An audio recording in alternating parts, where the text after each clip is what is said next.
મિત્રો આજનો મારો વિષય છે પ્રેમની પૂજારી। મિત્રો સંસારની અંદર જો સૌથી વધુ તાકાત હોય તો પ્રેમમાં છે, અને એ પ્રેમની પૂજારણ છે આપણી માં।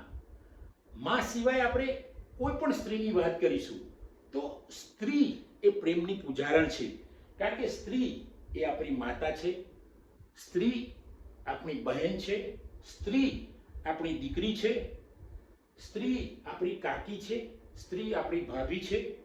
સ્ત્રીની અંદર સ્ત્રી આપણી શિક્ષિકા છે, સ્ત્રી આપણી ગુરુ છે।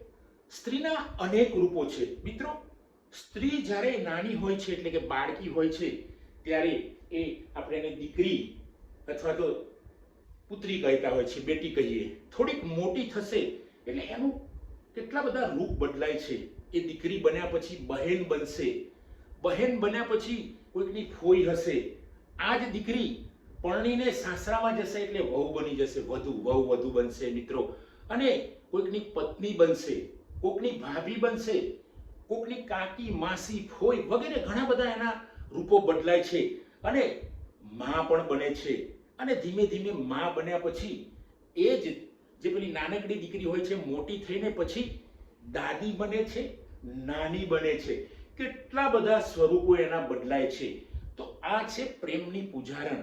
જો એક તમે સામાન્ય વિચાર કરો કે ઘરમાં એક દીકરીનો જ્યારે જન્મ થાય છે ત્યારે આપણા ઘરની અંદર પ્રેમની શરૂઆત થાય છે, સાચા પ્રેમની શરૂઆત થાય છે, નિખાલસ પ્રેમના દર્શન થાય છે, નિસ્વાર્થી પ્રેમ આપણા ઘરમાં જન્મે છે જ્યારે કોઈ દીકરીનો જન્મ થાય છે। અને એ દીકરીની કેટલી બધી પદવીઓ, કેટલી બધી ડિગ્રીઓ બદલાતી રહે છે, અને છેલ્લે દીકરી બને છે નાની અથવા તો દાદી। આ દાદીનું સ્વરૂપ ખૂબ જ મોટું હોય છે, નાનીનું સ્વરૂપ ખૂબ જ મોટું હોય છે। જો મિત્રો એક દીકરી ઘરમાં જન્મ લે છે અને જે જન્મ લીધા પછી એના રૂપો બદલાય છે તો આપણે જાણીએ છીએ કે એટલે તો મેં એને કહ્યું કે પ્રેમની પૂજારણ। મિત્રો જો સ્ત્રી ઘરમાં ના હોય, કોઈ પણ ઘરની અંદરની વાત કરીશું તો એ ઘર સૂનું સૂનું લાગશે, એ ઘર બિલકુલ તમને ખાવા આવશે એવું લાગશે। એ ઘરની અંદર ઘર તો હશે પણ એ ઘર માત્ર મકાન બનીને રહે, માત્ર 4 દિવાલો જ હશે। એ ઘર અથવા તો એ મકાન ઘર નહીં બની શકે, કારણ કે સ્ત્રી મકાનને ઘર બનાવે છે, નહીં તો 4 દિવાલો રહી જશે, ઉપર છત રહી જશે, જોરદાર સુશોભન હશે પણ ત્યાં તમને આનંદ નહીં મળે, કારણ કે ત્યાં પ્રેમની પૂજારણ નથી। સ્ત્રી એ પ્રેમની પૂજારણ છે। જો દરેક ઘરમાં સ્ત્રી હોય છે એટલે તો એ ઘરને સ્વર્ગ જેવું લાગે છે, એ ઘર સ્વર્ગ જેવું લાગે છે।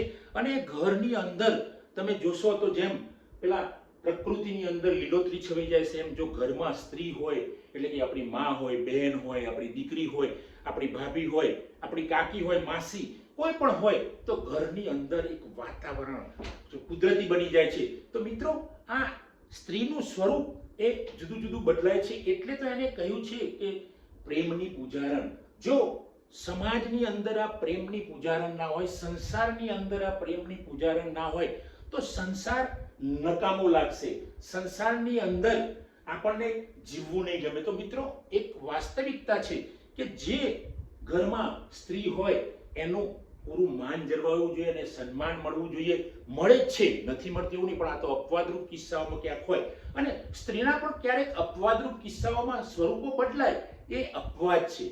પરંતુ જ્યારે આપણે મેક્સિમમ જોઈએ છે, પ્રેમની વાત કરીએ છીએ, ક્યાંક એવા દાખલા પણ સમાજમાં બને છે કે એ અપવાદરૂપ કિસ્સાઓ હોય છે, પણ એ અપવાદને અપવાદ માનવો।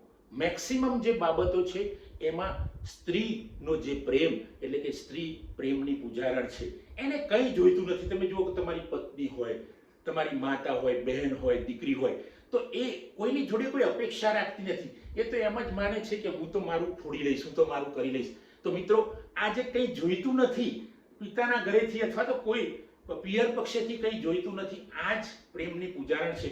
અને છેક સુધી એ પારકા ઘરે જાય છે, એનું ઘર તો ક્યાં હોય છે? તમે પિયરમાં હોય તો પપ્પાનું ઘર, સાસરીમાં જાય તો પતિનું ઘર, ક્યાંય એનું ઘર દેખાતું નથી, છતાંય સ્ત્રી એ પોતાનું ઘર માનીને એ ઘરમાં રહે છે અને પોતાનું કરે છે, ભરીને લોકો એને પરાઈ કરતા હોય, એટલે તો સ્ત્રી છે પ્રેમની પૂજારણ। મિત્રો આપ સૌએ કોઈ પણ સ્ત્રીને માન સન્માન આપીશું। આ બસ મિત્રો આજે આટલું જ। આ વિડીયો સારો લાગ્યો હોય તો એને લાઈક કરો, શેર કરો, કોમેન્ટ કરો, અને ચેનલ સબસ્ક્રાઇબ ના કર્યું તો સબસ્ક્રાઇબ કરો। થેન્ક યુ દોસ્તો। જય હિન્દ, જય ભારત.